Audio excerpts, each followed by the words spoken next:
Good evening, everyone. Thank you for joining us for ION Asia's online series. We are glad to have about 102 attendees with us today from Singapore, China, and other beyond. Before we start, do allow me to run through some housekeeping to ensure everyone can enjoy the session. So moving on to the next slide.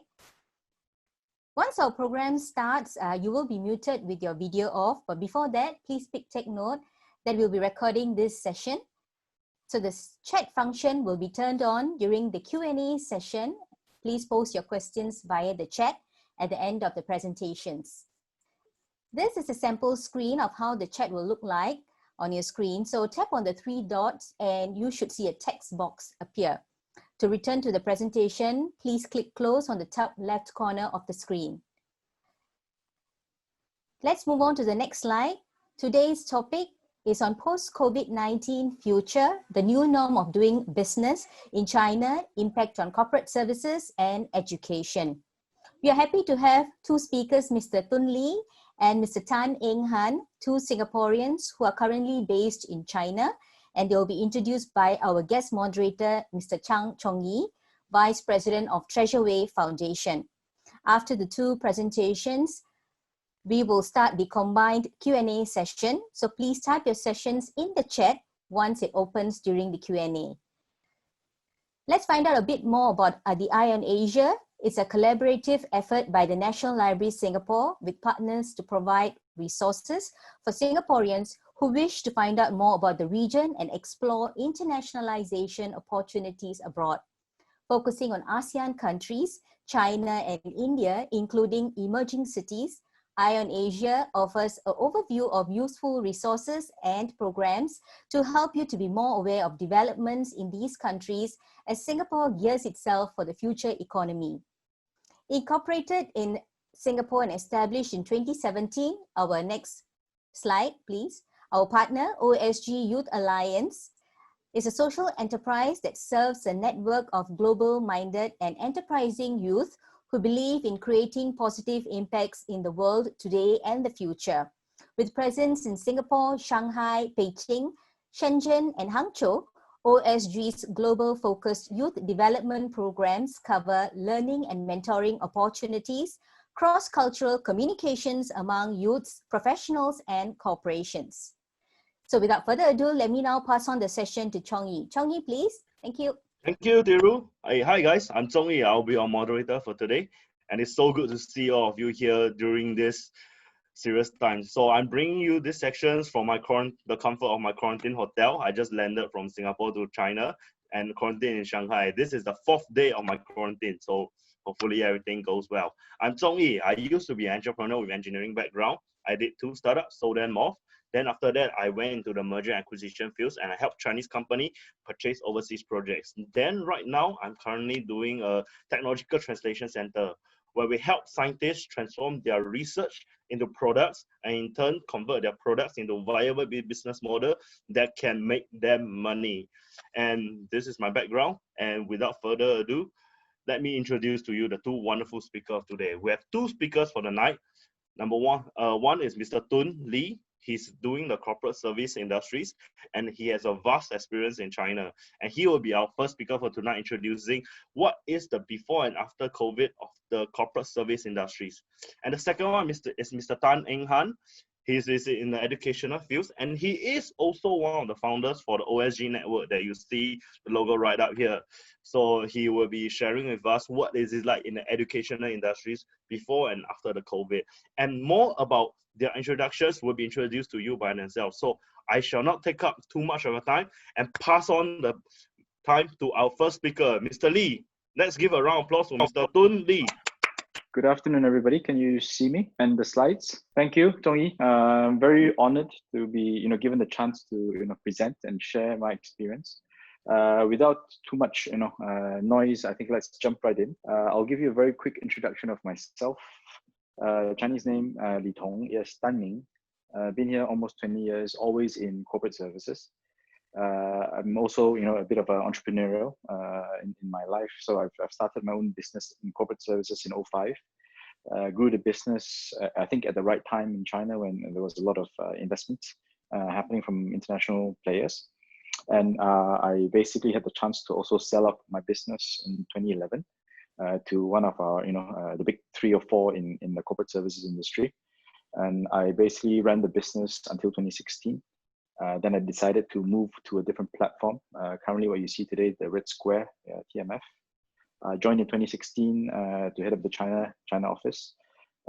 And also recently asked to take on Taiwan as a P&L as well.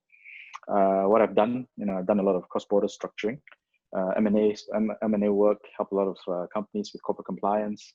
I've also helped a lot of entrepreneurs in China. Now I'm actually doing a lot more inbound, outbound, cross-border investments with global clients.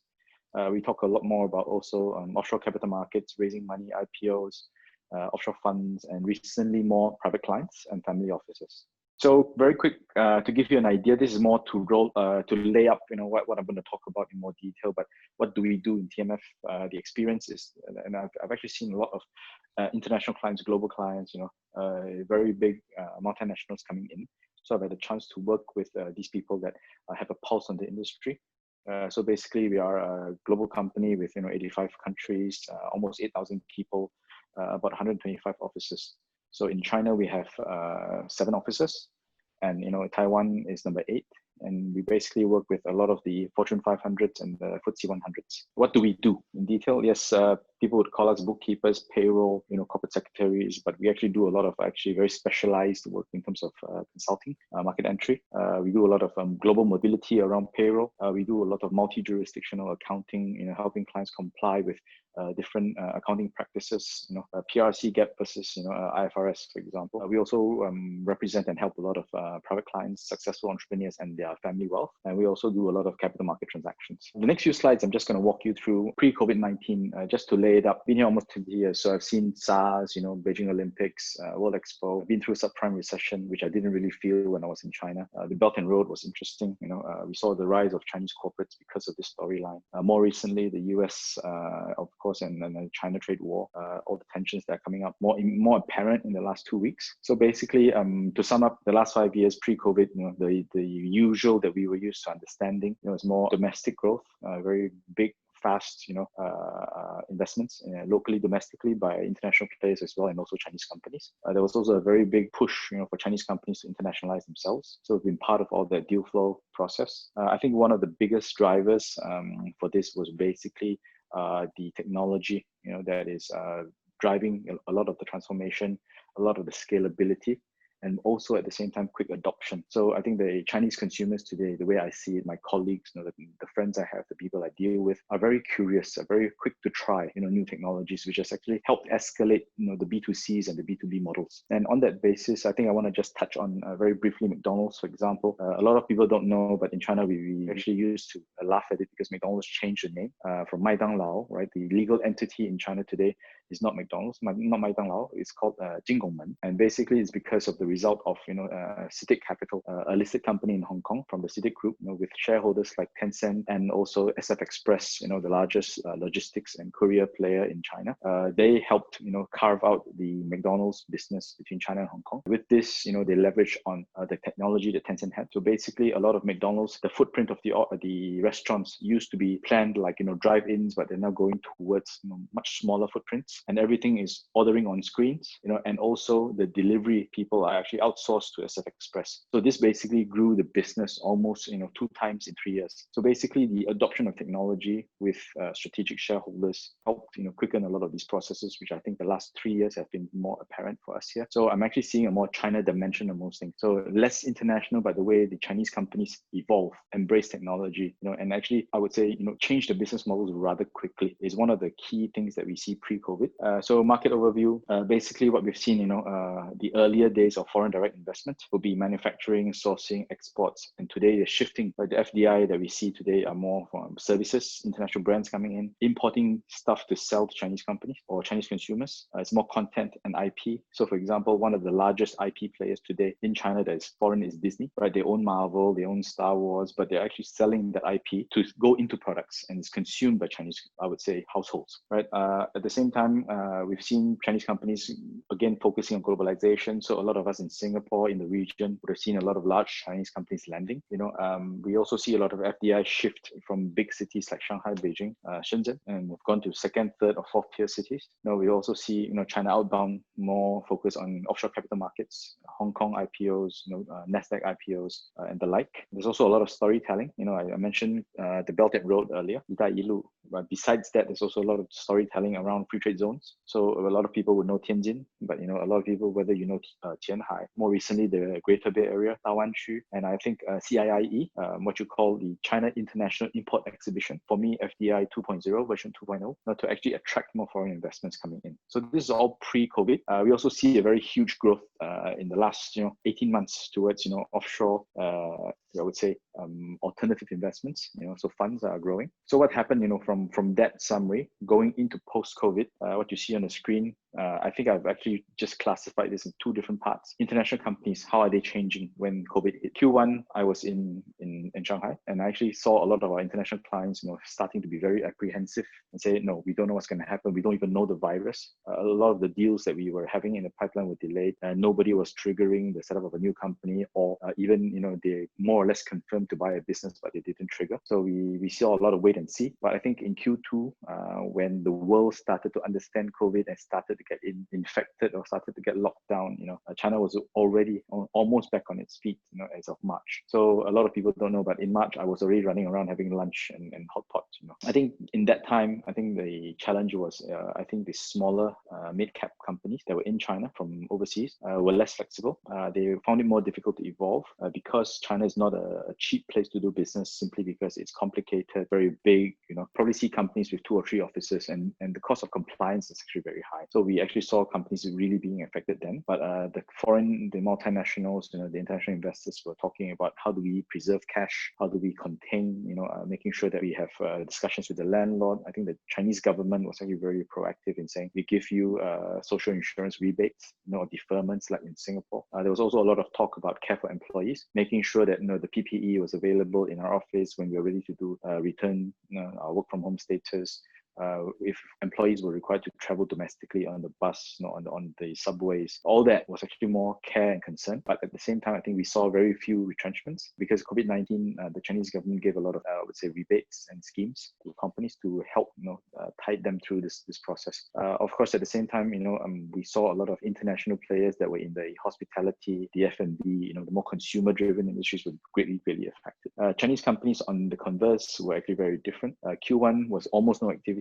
January was already half because of Chinese New Year. But I think February, March, there was actually less interest in figuring out what to do next. But I think Q2, we started, talking about, now we're ready. We want to talk about our Malaysia subsidiary, our Singapore subsidiary. We want to hire 300 people. But suddenly, Singapore started locking down and the rest of the world started locking down. And I think those also basically, affected the way the Chinese company thought of their roadmap, right? I think at the same time, a lot of the Chinese companies that were domestic, the big domestically, had to reschedule, restructure, or redefine their business model. So a lot of it went online. Schools, practically, for example, Inhan will discuss later.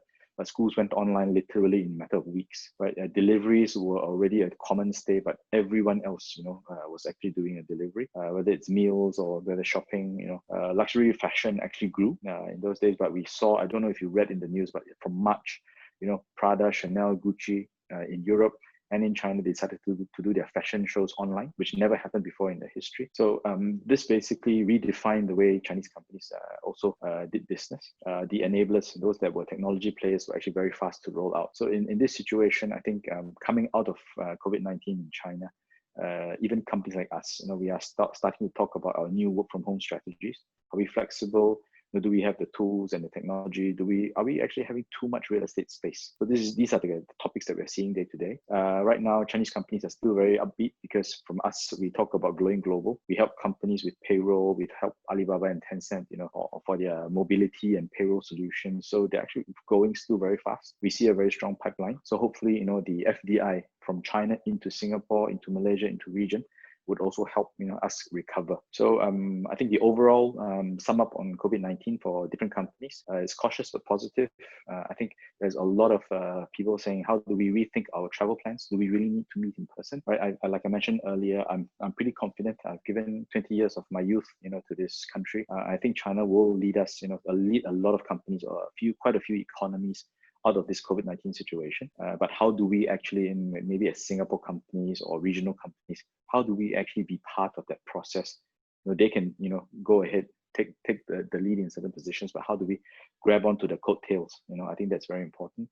The new normal, contact tracing, we're here to stay. I think there's less sensitivity in China about, where you are, location, GPS, and also tracing where your movements are, simply because everyone understands for the safety and for the health of the economy, right? To talk about M&A funds, the investment asset managers, I think there's also a lot of dry powder.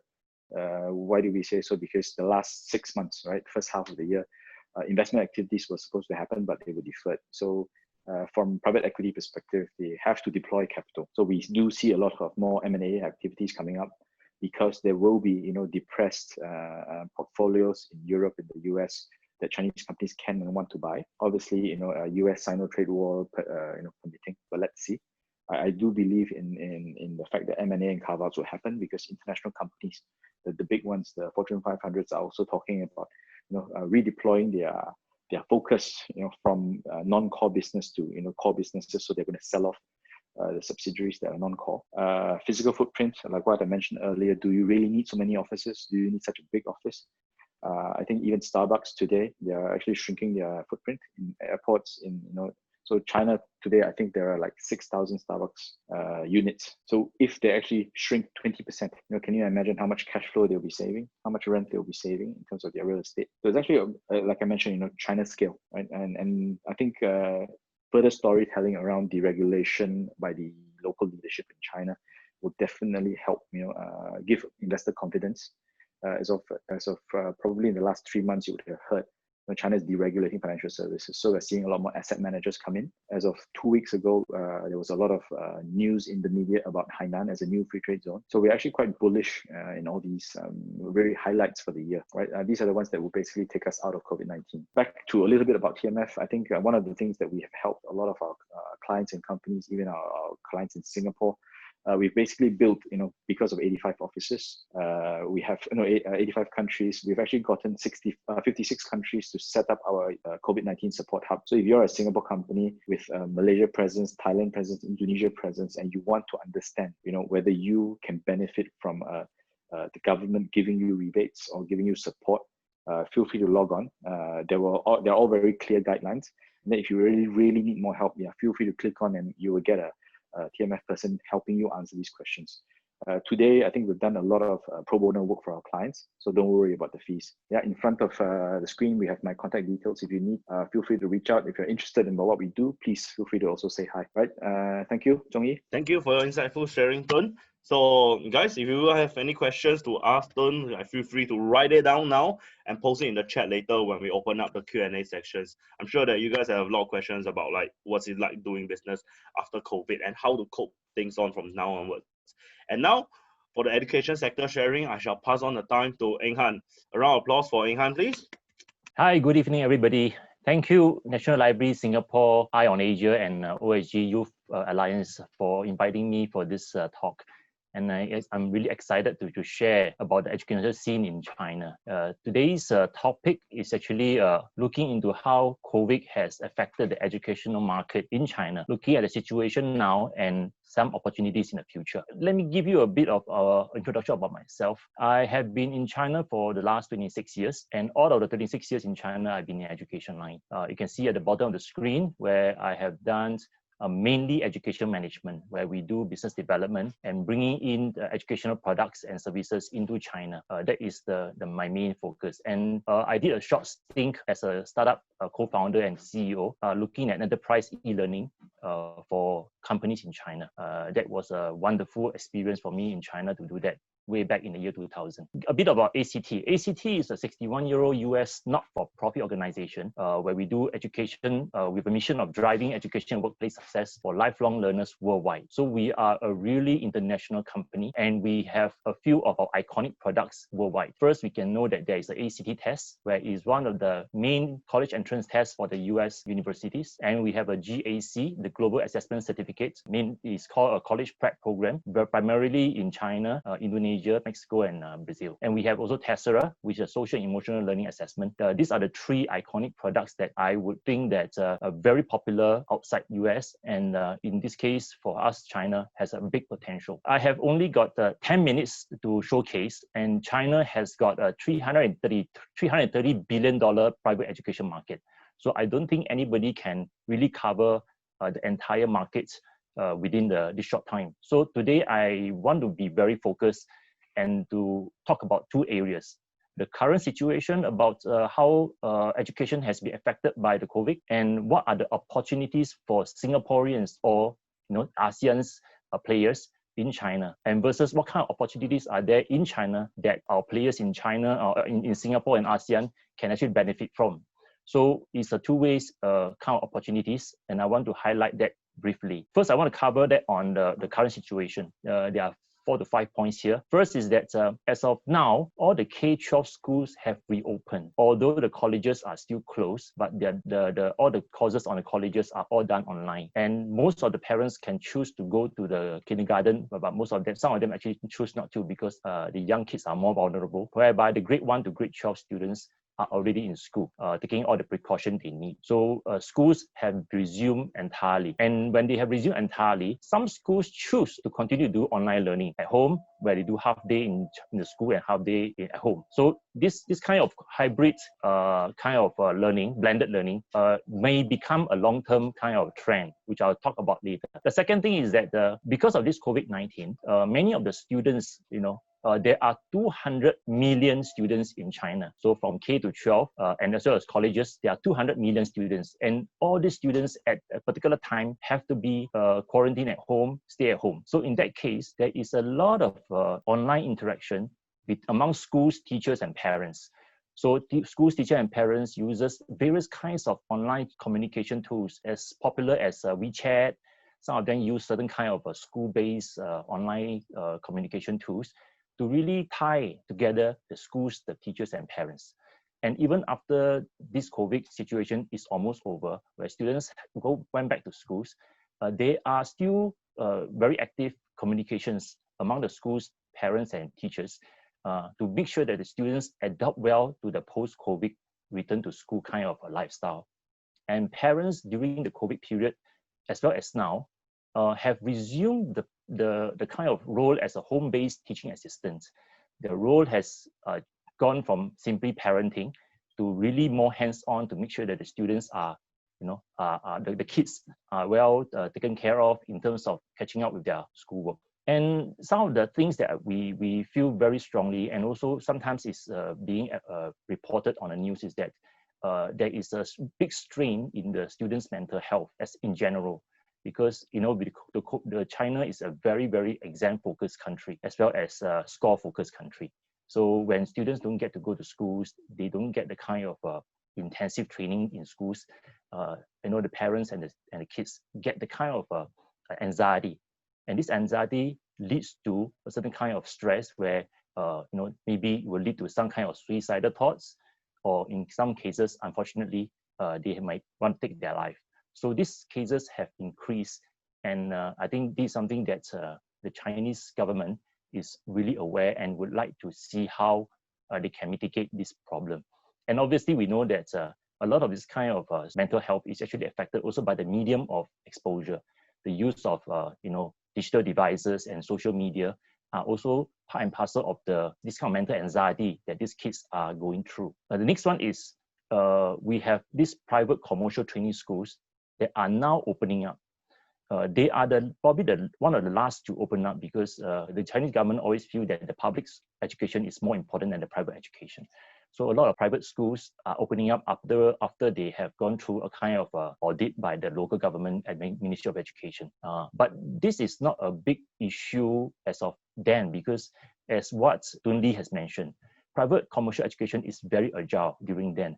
When the country locks down, the commercial training schools actually bring the entire schools online within weeks or within days. Give you an example, there's a company called New Oriental in China, and they have probably 2 million students, and they bring the 2 million students online to continue their studies in a matter of weeks.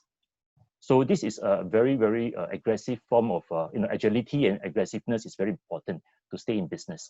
So they have demonstrated that private commercial companies actually has the kind of agility that, is very amazing.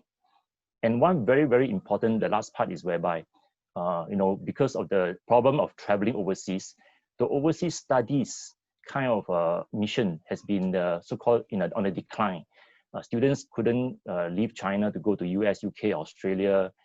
They had to seek alternative or put a gap year in between. So there are increased anxiety, or even parents are now thinking about whether they should send the kids overseas in the long run. So these are temporary, hopefully it's a temporary decline in overseas studies market, and this is something which everybody is very curious about. So let's move on to the opportunities. I have highlighted some opportunities. These are my personal observation. As I mentioned just now, that nobody is able to scan through the entire educational 333 billion market and give a very comprehensive one.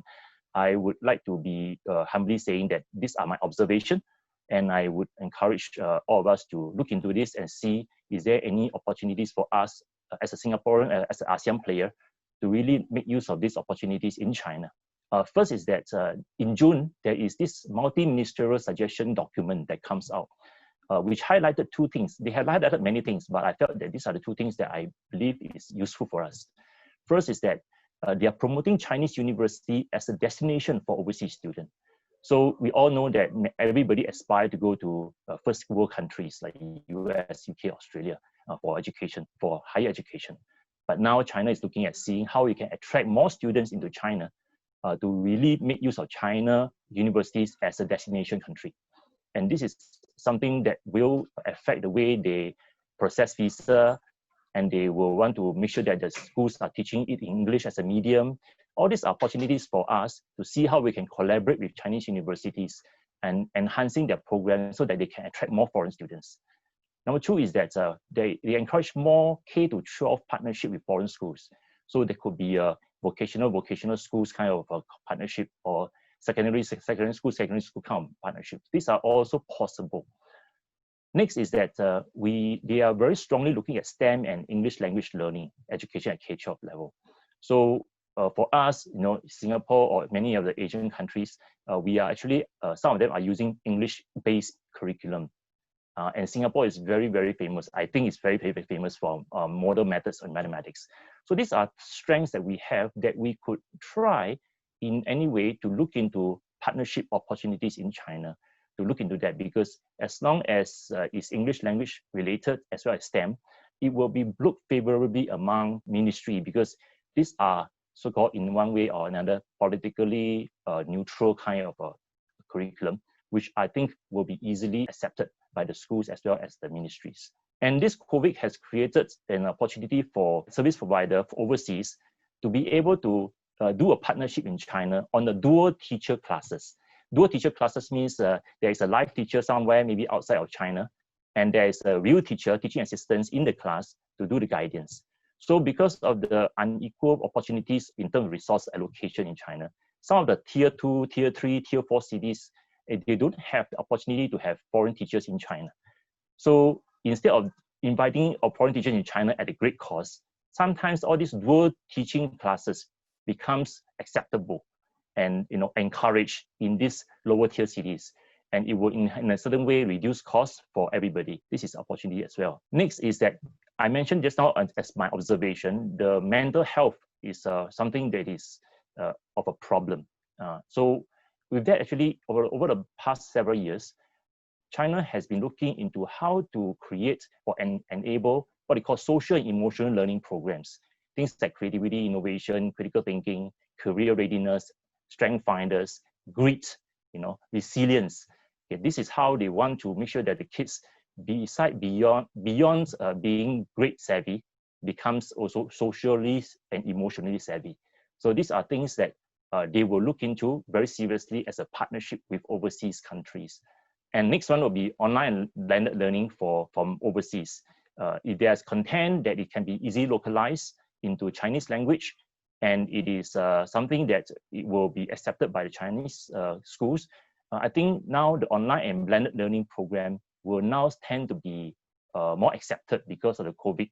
The students have gone through a few months of online learning. They probably, parents and kids, as well as schools, will be more likely to accept online learning as of now. This is because of the COVID situation.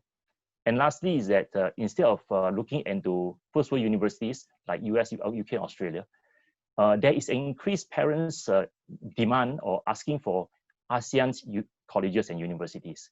So universities in Singapore, Malaysia, or even in Indonesia might be a destination for some of the Chinese schools to actually collaborate with and send the students over. So they look at it, they look at Asia as nearer to them and safer in many ways. So there are opportunities in this area if we were to pursue them. So this is a short introduction of what I see as the situation as well as the opportunity for education industry. I'm always happy to reach out to anybody of you or respond to any of your query. This is my contact. And as I mentioned, I spent 26 of my youth in China and mostly in education line. So I want to make sure that any one of you who are interested to look into China as a destination, whether it's a program or professionally, I'm happy to be of assistance. Thank you very much. Pass to you, Zhong Yi. Thank you, Ing Han, for your sharing.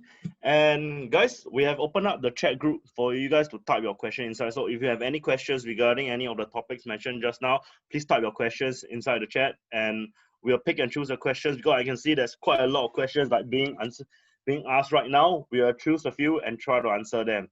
So right now, I'm going to ask the first questions. This is from Thun Lee. So this is the decline. So this is a question directed to Ing Han. The decline desire for overseas studies, is this across all grades, including college level, and all countries, or just selected countries? I would say that in terms of age distribution for overseas studies, it has always been primarily undergrad level, which is occupying the most percentage. Obviously, grad level comes in second, and then the high school level comes in third. That will be the kind of distribution. And so I think across all level, there is a concern from parents and schools. And you mentioned that whether is there any specific countries that is affected. I think currently all countries are having this problem about immigration issues and accepting students. So as the COVID progresses, then you will be able to see which one will be a long-term issue and which one will be the short-term issue. I'm not able to answer that now because of the volatility of the situation. Okay, thank you, Ing Han, for your answer. And a short question about myself. Zhong Yi, are you from Wenzhou? No, I'm not from Wenzhou. I'm from Singapore. I just happen to do a project in Wenzhou. And the next question is a question from Brian Fu. Hi, thank you, Thun Lee and Ing Han, for your wonderful and informative presentation. I would like to how COVID-19 has impacted the entry of Singapore startup SMEs into China, perhaps such as its impact into the market they choose to enter, etc. So since Ing Han answered this question just now, this question shall we let Thun start first? So Thun, could you answer this question? Okay, hi. I think talking about market entry, let's define it into two parts. Number one being, literally setting up a company, or what we call a permanent establishment, with a bank account. You have the ability to hire employees. That is fine. That is still ongoing. But obviously, when you talk about physically being able to fly in, meet suppliers, and even go to the bank and open your bank account, it's still not readily open. So we're also having a lot of clients asking, can I go in and set up a bank account? Can I go and meet the tax officer? At the moment, not yet. But I think this will ease maybe into the next 1 or 2 months. We should see a lot of positives, because right now the Chinese government is actually prioritizing the number of people, the type of people entering the country. If you're from a COVID hotspot, or are you essential, non-essential, are you in a critical position in your company?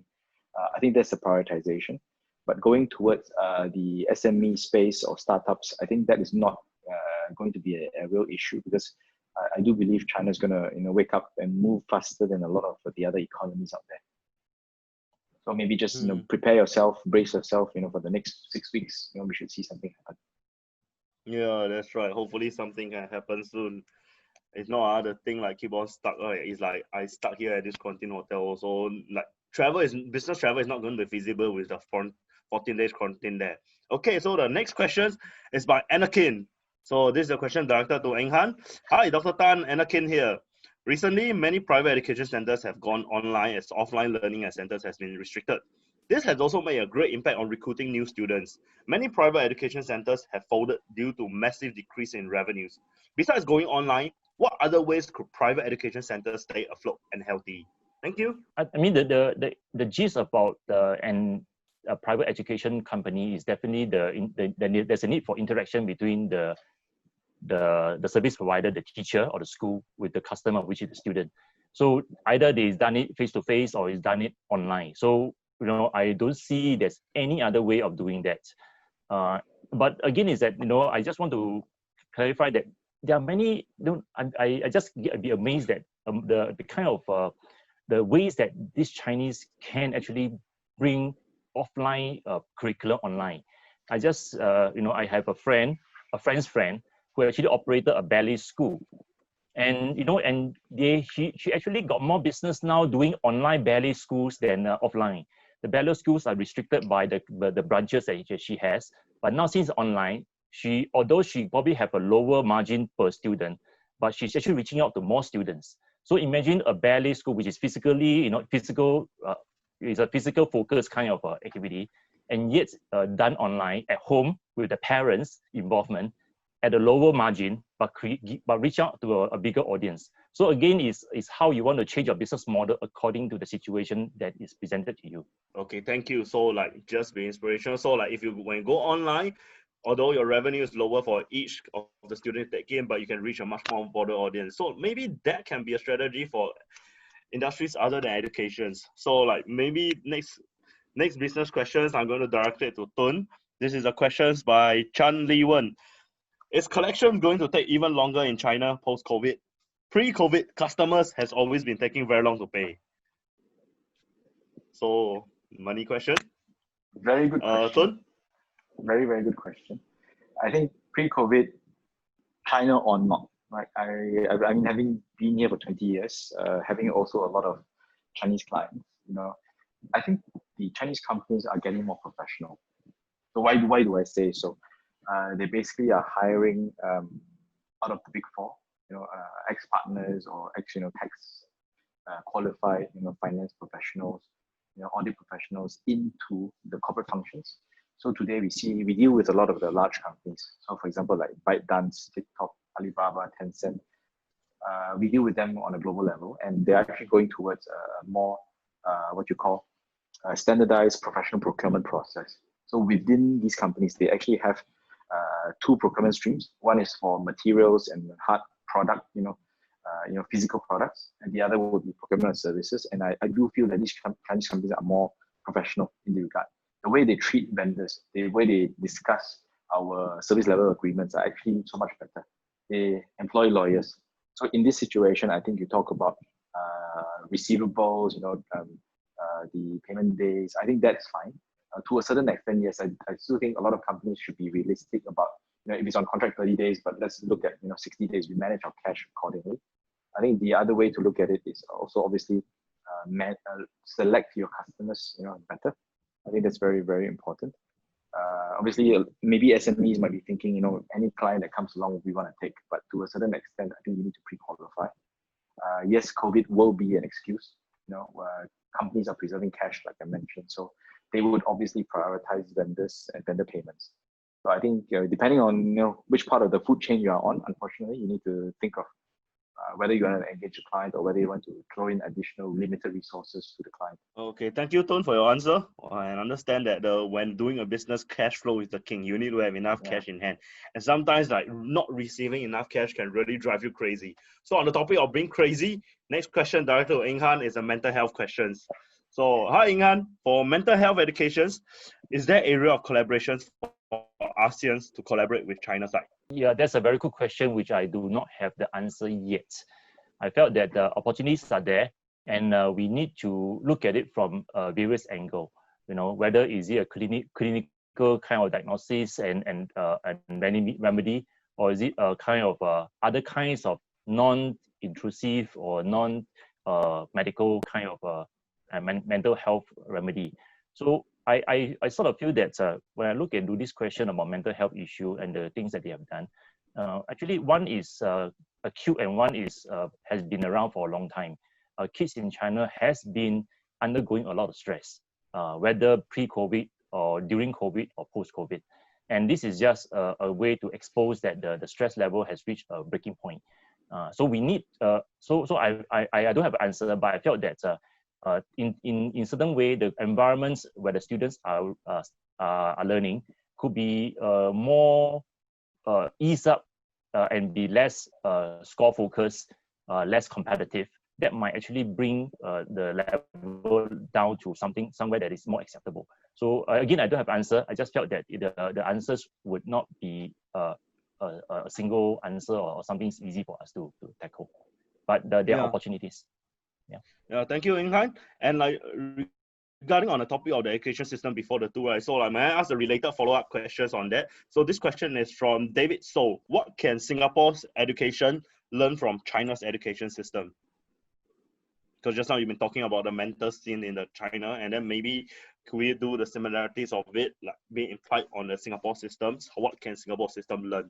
Again, I'm not expert in the Singapore education system, and my two kids don't study the education system in Singapore until their secondary schools. So I couldn't compare, but I have very good respect about the rigor of the elementary to K to 9 education system in China. I wouldn't say that the grade 10 onwards, the high school level kind of education in China is wholesome, because in a certain way where kids are around 14, 15-year-old, they need a different kind of environment to bloom and to discover themselves. So I think the Singapore system where they are quite conducive for kids above 14, 15, the Chinese education system is very rigorous and very disciplinary, which is good for kids at the K to 9 level. This is what my current observation, if I were to do a comparative study between Singapore and China. Thank you for your answer. And maybe for me to share my own experience, because I actually experienced both the side of the education system. I did my primary school and secondary school in Singapore, and did the China's Gaozong in China, which I think is that Singapore education system is like really good in a primary level in the terms of our CCAs and ECAs, and the kids should really make use of that. But then in the higher ups, when we get ready for universities, this is where all the information, all the knowledge really need to be drilled inside the head. So like, probably this is the bad suggestion for the kids. It's like more drilling in the JC levels, but you need to get prepared for society. Okay, next is a question for Thun. Yeah. Okay. I just tell you, what you answered just now actually is totally opposite from my comment. So again, exactly. This is a point of discussion. yeah, exactly. So next is a question to Thun. Is like, did you see a trend of deglobalization post-COVID? For example, with the halting of the One Belt, One Road initiative, traveling restrictions, and the trade war between US and China? Well, I think, how do you really define deglobalization? I think we're so far ahead in globalization that it's very difficult. Let's put it, I mean, a lot of people might get the wrong idea. I am Singaporean. You know what I learned in the last 20 years in China today has given me a very strong insight. So just take, for example, we know what we call the Fortune 500s. So how many of these Fortune 500s that you see, right, that are on the ranking today have built, the business, the value of the business, the profits that they have on the back of China? Right, so how did they actually go global? We've gone so far down the road of globalization today that it's very difficult to unwind. But I think COVID has basically helped us rethink our strategies. Obviously the political winds are blowing in all sorts of direction every 6 hours. And I think post-election, November for the US will tell us a different story. I think this is just noise currently. It's all song and dance, and I think the US can't wait to go back to a normal reality. So this is probably going to be slightly sensitive, but temporary. I don't think one country would like to say we don't want to trade with China. right? Be it you're in the telco industry or not. A lot of the Fortune 500s, a lot of the global companies today are really either depending on China as the largest manufacturer in the world today still, Chinese technologies, Chinese talent. We talk about education, right?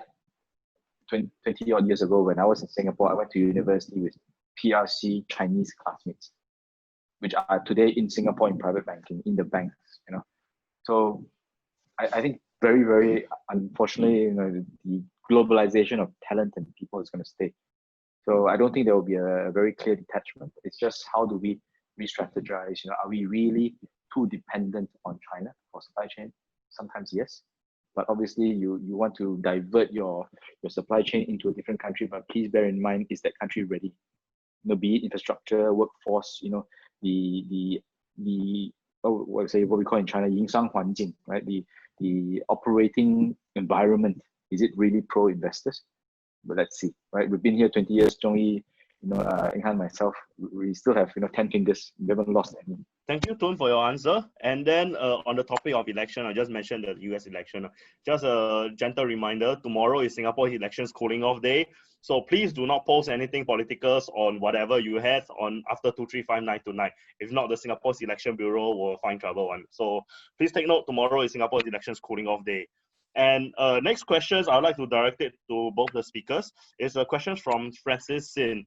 We've seen China discouraging and perhaps even restricting student access to Australia because of political tensions over COVID. Are there similar risks for business and schools in Southeast Asia hoping to attract China students? So probably Enghan can answer first, then followed by Thun. Thanks for the good question. I felt that where some countries are restricting students from entering, it opens up the market for other countries to really bring in the students and to attract them to their country. So if Australia or US or UK has been discouraging or have policies that doesn't facilitate students entry then obviously South Asian universities actually present a good opportunity, because I always believe that Asian universities are as good or if not better than some of the universities in those first world countries. And I think this is a good time to showcase and to be able to attract Chinese students into their universities. Thank you, Inghan, for your answer. So Thun, how about you do elaborate a little bit on the business in, so imagine the same questions, but it's not about fighting for students, but instead of competitive for business. Well, I think politics is all about posturing, right? So you scratch my back, I scratch your back. At the same time, if you cross my path, I would also somehow need to do a PR piece in the media to say to my people and my companies that I'm doing something against, or I disagree with what you've just said. And after a while, it's like a cooling off period.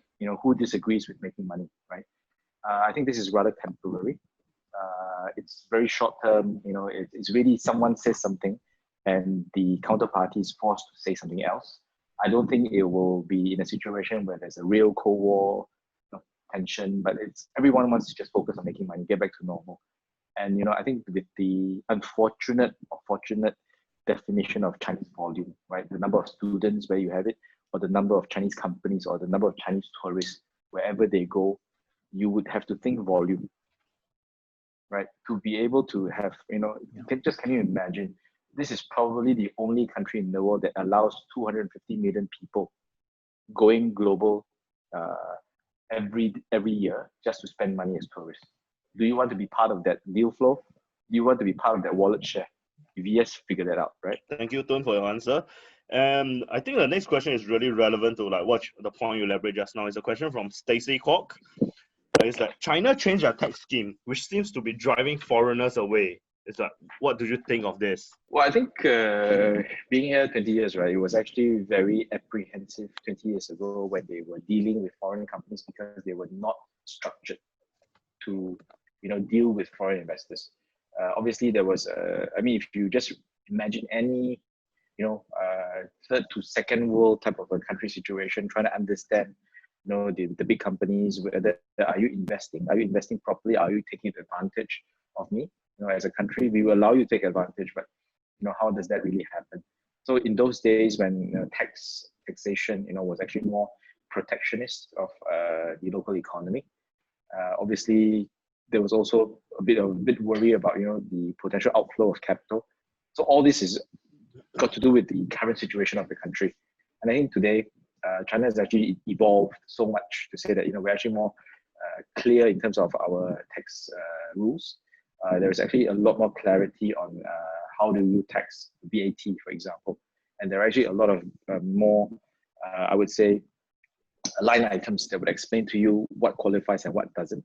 And obviously we have practitioners like us, helping companies decipher or break the code around VAT. There's also corporate income tax, which is also clearer. There's also a lot of very clear subsidies.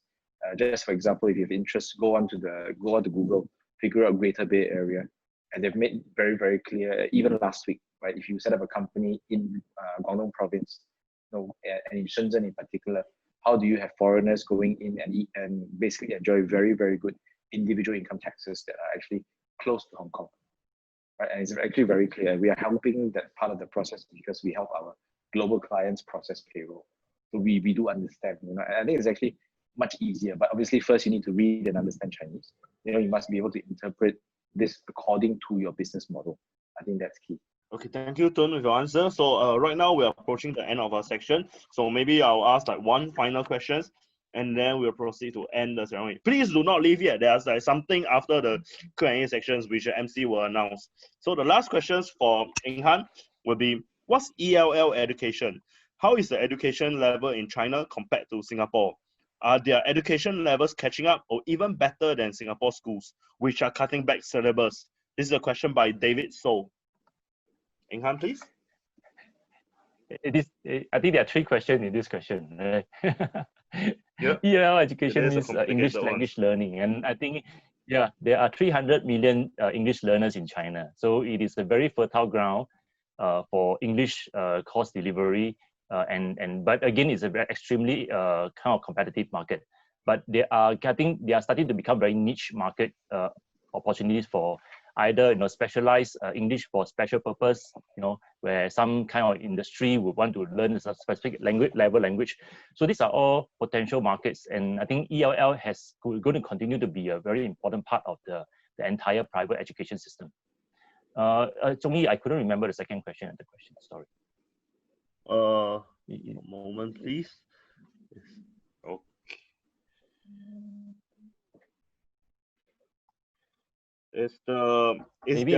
How is the education level in China compared to Singapore? Are their education levels catching up with Singapore? Yeah, in terms of ELL. I don't. Again, is that we have to compare on the same level, but English language learning is English language is always a foreign language in China. Most of the schools do English as a foreign language. So for Singapore, it has been a de facto first language. So we are not able to compare it together on the same level. But again, that the kind of, I can see over the last 20 years that the level of English language proficiency they have is overall is actually increasing. Although obviously most of them are still at the elementary level, but they have this hunger to learn, hunger to upgrade themselves, and some of the good speakers are in fact better than most of us in Singapore or in ASEAN. Okay, thank you for your sharing. Thank you, Thun. Thank you, Eng Han. And here we are coming to the end of our sections, and please do not leave yet because I'm going to pass on the time to our MC, and we have something else to do before the ending. So time to you, Tirul, please. Okay, thank you, Chong-Yi, Thun and Eng Han for a very insightful discussion and presentation as well. Before we end today's session, to help us improve our future programs, may we invite you to please scan the QR code on the screen or click on the link in the chat to access our online survey form. We'll take a minute or two for you to complete the e-survey form. Okay, and with that, we have come to the end of the program and hope you have enjoyed the session. Once again, thank you to all the speakers as well as our moderator for today. The next ION Asia online series will be September, so please look out for it and do visit the ION Asia website to learn more about the initiative. Have a good evening. I'm Thiru from the National Library and hope to see you again soon. Okay, good evening. Thanks and bye-bye. Thank you. Thank you, everyone. Bye, guys.